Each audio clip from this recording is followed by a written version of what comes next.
Surface areas and volumes, class 9th mathematics NCERT new book के according, new syllabus के according chapter number 11 चल रहा था हमारा। एक्सरसाइज 11.2 के क्वेश्चन नंबर 3 तक हम कंप्लीट कर चुके हैं।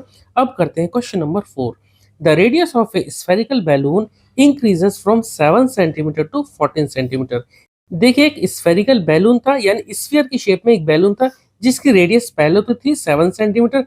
अब जब उसमें एयर को पंप किया गया, जब उसमें हवा भरी गई, तब उसका रेडियस हो गया 14 सेंटीमीटर। ठीक है, हमें पता करना है ratio of surface areas of the balloon in the two cases. ये जो दो केस हो गए ना, पहले रेडियस 7 थी, फिर रेडियस 14 हो गई, इन दोनों केसेस का जो सरफेस एरिया होगा उनका रेशियो पता करना है। ठीक है, तो हम यहाँ पे सबसे पहले R1 लिख लेते हैं। R1 यानी जो हमारी पहले जो रेडियस थी, पहली वाली जो रेडियस थी वो थी 7 सेंटीमीटर, और जो उसमें जब एयर पंप करी गई तो जो न्यू रेडियस होगी उसको हमने माना R2। R2 कितनी है यहाँ पे होगी 14 सेंटीमीटर। ठीक है, अब आपको सरफेस एरिया पता है स्फीयर का। सरफेस एरिया ऑफ स्फीयर का एक बार मैं फॉर्मूला लिख देता हूँ। ठीक है, सरफेस एरिया ऑफ स्फीयर होता है 4πr²। ठीक है, तो मैं यहाँ पर एक जनरल फॉर्मूला लिख दिया। अब हम एक काम करते हैं, जो पहली वाली जो रेडियस थी ना, मैं उसको SA1 यानी इस रेडियस के अकॉर्डिंग जो सरफेस एरिया आएगा उसको मैं सरफेस एरिया 1 मान लेता हूँ, यानी फर्स्ट केस में। तो क्या होगा, देखो 4πr², तो 4πr यहाँ पे क्या लिया हमने R1, यानी 4πr1²। ठीक है, ये आएगी हमारी फर्स्ट इक्वेशन। दूसरी आएगी surface area of second case, ये क्या होगा 4πr2। ठीक है, और 4πr2 और इसका हम स्क्वायर। हमें एक काम करना, इन दोनों, देखिए ये हमारी है फर्स्ट इक्वेशन, ये हमारी है सेकंड इक्वेशन, इन दोनों इक्वेशनों को हम डिवाइड कर देते हैं। देखिए क्या आएगा, मैं यहाँ पे ऐसे लिख देता हूँ, surface area 1 upon surface area 2, क्या होगा 4πr1² अपॉन 4πr2²। यहाँ से देखो 4π कैंसिल आउट हो गया, क्या बचा R1² अपॉन R2²।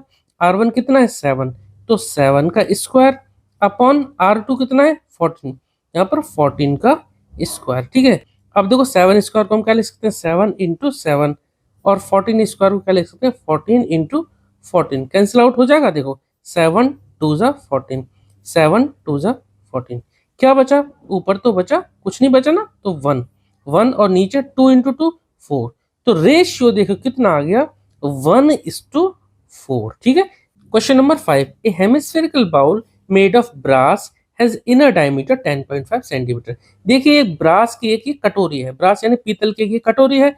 ठीक है, जिसका इनर डायमीटर है 10.5। तो यहाँ से आप रेडियस निकाल सकते हैं। रेडियस कितना आ जाएगा, रेडियस होता है डायमीटर का हाफ, यानी 10.5 अपॉन 2। ठीक है, फिलहाल आप इसको डिवाइड मत करना, हो सकता है कैलकुलेशन में आसानी से कैंसिल आउट हो जाए। आगे देखते हैं, find the cost of tin plating. देखिए अंदर इस कटोरी में ना, अंदर इसमें टिन की प्लेटिंग करनी है, यानी टिन की परत लगानी है, एट द रेट ऑफ ₹16 पर 100 सेंटीमीटर स्क्वायर। तो जो इसका कर्व सरफेस एरिया आएगा उसको हमें 16/100 से मल्टीप्लाई करना है। ठीक है, हमें यहाँ कॉस्ट निकालनी है, तो क्या करेंगे, हमें यहाँ पर कर्व सरफेस एरिया पहले निकालना है। ठीक है, कर्व सरफेस एरिया, टोटल क्यों नहीं, क्योंकि बाउल है ना, तो ऊपर से तो खुली हुई है, इसलिए अंदर का सिर्फ हम कर्व सरफेस एरिया पहले निकाल लेते हैं। हेमिस्फीयर का कर्व सरफेस एरिया होता है 2πr²। ठीक है, 2πr² जो कर्व सरफेस एरिया आएगा, कॉस्ट निकालने के लिए इतने से मल्टीप्लाई कर देंगे इंटू 16 और अपॉन 100। ठीक है, तो 2πr² पहले निकाल लेते हैं, 2 × 22 अपॉन 7 इंटू r कितना है 10.5 अपॉन 2, और स्क्वायर है तो एक बार हम और लिख देंगे 10.5 अपॉन 2। जो कैंसिल आउट होता है उसे कैंसिल आउट कर देते हैं। 2 से ये कैंसिल आउट किया, इस 2 से यहाँ पर आ गया 11, और इस 7 से ये कैंसिल आउट हो जाएगा, 7 1 जा 7, 7 1 जा 7, बचेगा 3, और पॉइंट है तो पॉइंट लगा दिए, 3 और 5 35, 7 5 जा 35। नीचे कुछ नहीं बचा, ऊपर जो बचा वो हम पहले एक बार लिख लेते हैं, 11 बचा इंटू 1.5 इंटू 10.5। ठीक है, ये जो आंसर आएगा ये आएगा हमारा सेंटीमीटर स्क्वायर में। ठीक है, तो इसको सॉल्व करते हैं, देखो कितना आता है। तो देखो 11 को पहले 1.5 से मल्टीप्लाई करेंगे, तो 11 5 जा 55, 5 कैरी, 11 1 जा 11, 11 और 5 16। ठीक है, तो 165, एक डिजिट से पहले पॉइंट है तो यहाँ पॉइंट आ गया, कितना आ गया 16.5 इंटू 10.5। ठीक है, अब 10.5 को इससे मल्टीप्लाई करो, कितना आएगा ये आ जाएगा 173.25 सेंटीमीटर स्क्वायर। ठीक है, फिलहाल हमारे पास सी ए से आ गया।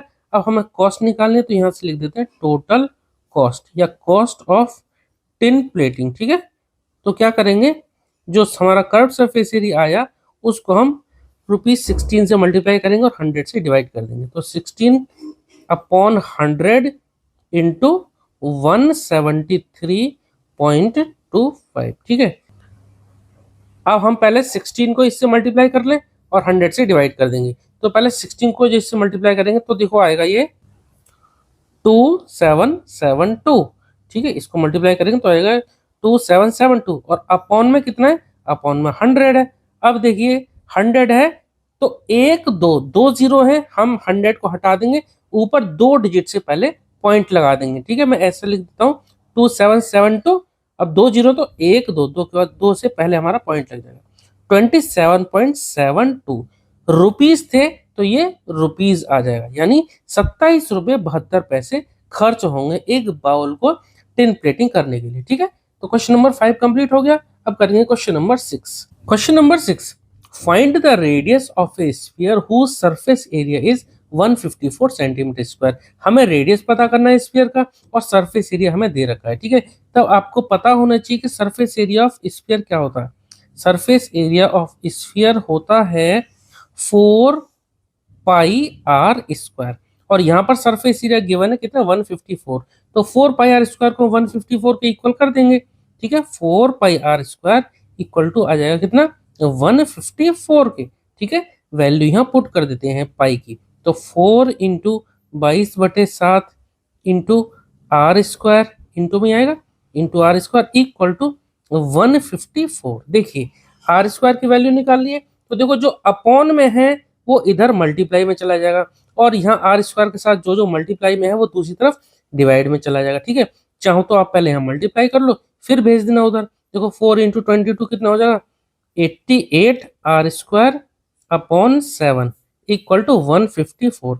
अब आपको ज्यादा क्लियर हो गया होगा कि जो यहाँ 7 है इधर मल्टीप्लाई में जाएगा और 88 इधर डिवाइड में जाएगा। ठीक है, तो r² इक्वल टू कितना होगा, 154 इंटू 7 और जो 88 है वो नीचे आएगा यहाँ पे डिवाइड में। ठीक है, अब देखो ये दोनों 11 से कैंसिल आउट हो जाएंगे। ठीक है, तो 11 से काट देते हैं, 11 8 जा 88 और यहाँ पर 11 1 जा 11 बचेगा 4 4 4 44, 11 4 जा 44। ठीक है, अब बचा यहाँ 8 और 14, तो 2 से 2 4 जा 8 2 7 जा 14।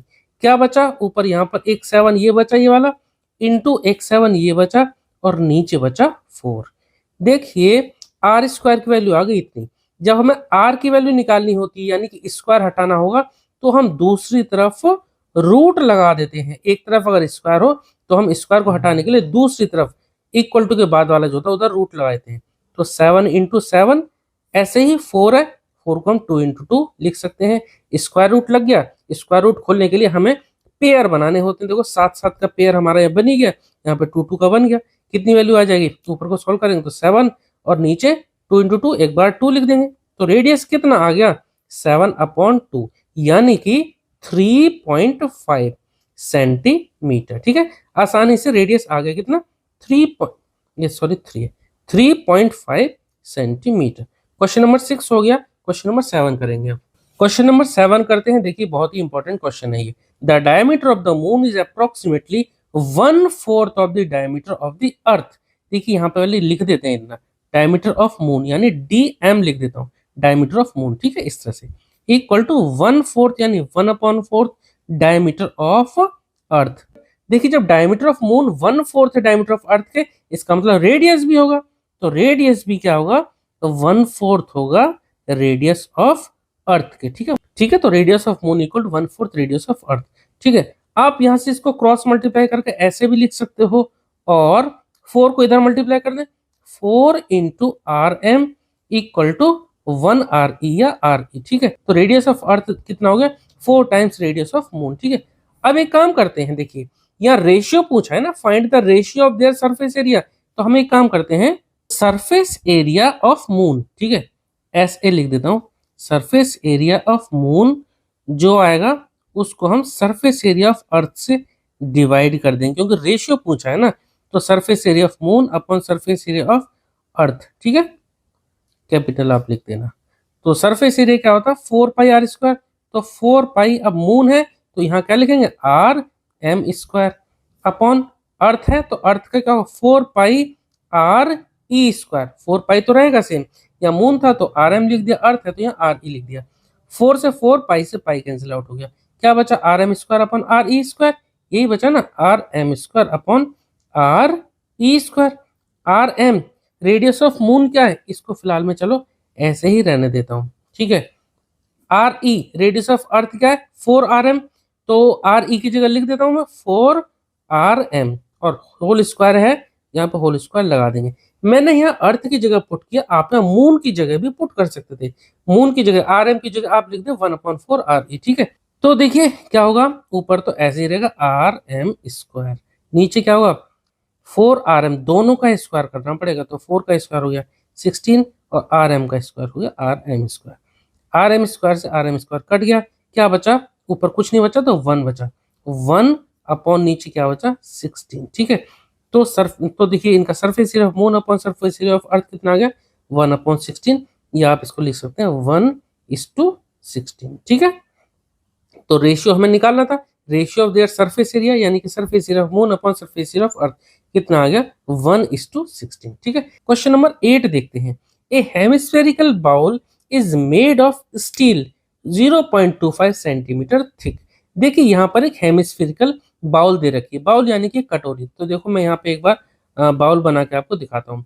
कुछ इस तरह की होगी हेमिस्फेरिकल बाउल, ठीक है।